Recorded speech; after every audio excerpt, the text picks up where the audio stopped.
Ciao a tutti, io sono Alberto, bentornati nel mio canale. Oggi inauguriamo una nuova serie nella quale realizziamo utensili manuali e cominciamo con lei, la regina degli utensili manuali, ovvero la pialla. Oggi costruiremo una pialla in stile Krenov. Cos'è una pialla in stile Krenov? Per farla molto breve, è una pialla composta da tre parti, il corpo centrale e i due fianchi della pialla incollati tra di loro. Quindi non è una pialla costruita con un metodo tradizionale, ma è una pialla costruita con un metodo un pochettino più veloce, ma che funziona altrettanto bene. Prendono il nome da James Krenov, famoso falegname di origini russe, poi trasferitosi in America, che tra le altre cose ci ha lasciato appunto in eredità questo metodo di costruzione delle pialle. Le prime operazioni sono abbastanza basilari, in questo caso utilizziamo una suola fatta di palissandro e un corpo di frassino e andiamo a ritagliare il corpo centrale e i due fianchi, pialliamo il tutto, dopodiché andiamo a marcare gli angoli. Prima di fare questo occorre però orientare la pialla affinché la suola scorra a favore di vena, in modo da avere una piallatura molto più agevole.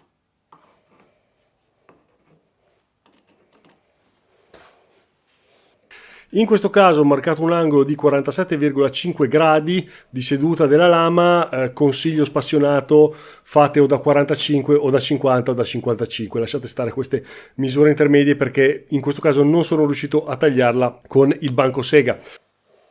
L'angolo frontale invece ha un'angolazione di 60 gradi e avrà anche una leggera curvatura in maniera tale da agevolare la fuoriuscita del trucciolo.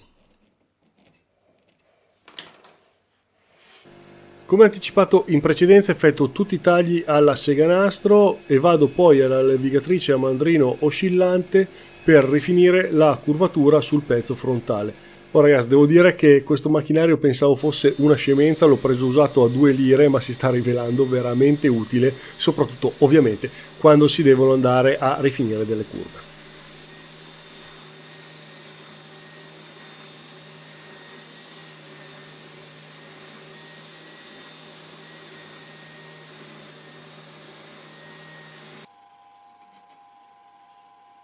Con il triangolo di scarto che ci è avanzato dal taglio delle due angolazioni andiamo a ricavare il blocco a cuneo. Per fare questo facciamo dapprima un foro passante con una punta da 8, dopodiché andiamo a ricavare una forma che sia simile a quella che vedete nell'immagine. Ovviamente qua bisogna ingegnarsi, pialla, scalpello, carta abrasiva, insomma qui bisogna metterci un po' di immaginazione.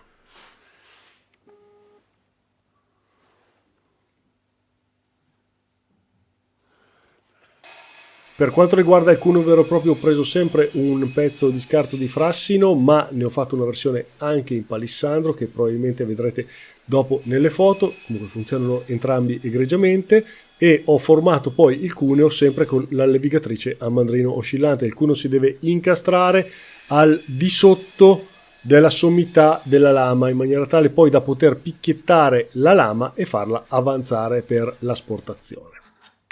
Arriva ora il momento più delicato della costruzione della nostra pialla, ovvero l'allineamento dei pezzi, e delicato per due motivi in particolare. Il primo perché dobbiamo appunto trovare il giusto piazzamento del nostro blocco a cuneo, e in secondo luogo perché essendo una pialla a ferro unico, quindi senza controferro, la bocca dovrà essere particolarmente stretta in maniera da non strappare. Una volta trovato il giusto punto per inserire il nostro cuneo e blocca cuneo, andiamo ad effettuare un foro pilota col trapano e poi col trapano colonna andiamo ad effettuare il foro finale da 8 mm, avendo cura di non strappare in nessuno dei due lati. Durante l'assemblaggio a secco andiamo ad inserire anche delle spine laterali che serviranno per l'allineamento durante l'incollaggio, spine che possiamo inserire tranquillamente perché poi tanto andranno rimosse durante le operazioni di sgrossatura della pialla alla nastro. Ho ricavato il piolo da 8 con un sistema tipo temperamatite, voi potete tranquillamente prendere i pioli da 8 già fatti e siamo poi pronti ad andare a incollare. I pioli di allineamento ci guideranno in questo caso a rimettere tutti i pezzi nella posizione prestabilita, facendoci risparmiare moltissimo tempo poi nella fase di spianatura della suola.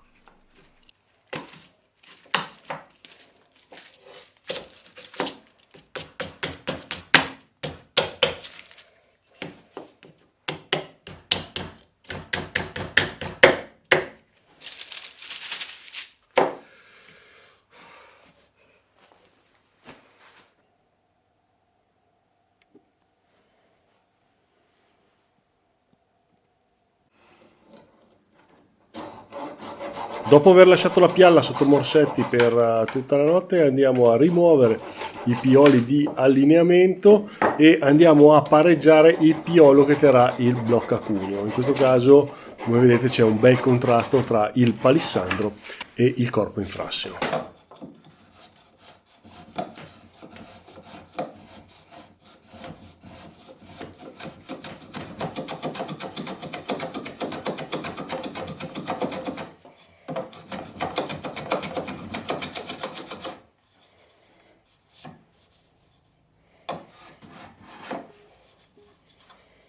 Con l'apposita punta inserita nel trapano a colonna andiamo a ricavare il bottone da 20 mm in palissandro che andremo ad inserire nella parte frontale della pialla e che andremo a battere con il martelletto per far arretrare la lama.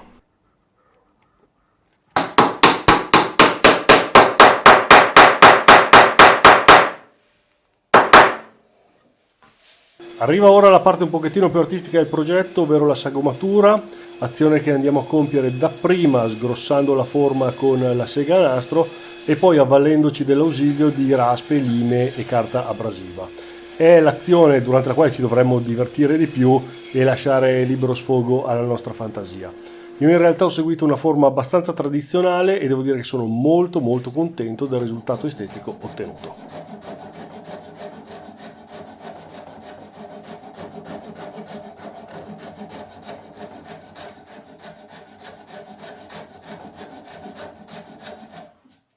L'ultima azione che rimane a fare è quella della spianatura della suola della pialla. Per farlo utilizzo prima un disco abrasivo grana 120 abbastanza grande, ma poi ho deciso di utilizzare un rotolo abrasivo molto più comodo incollato con del biadesivo a uno dei piani della filo spessore.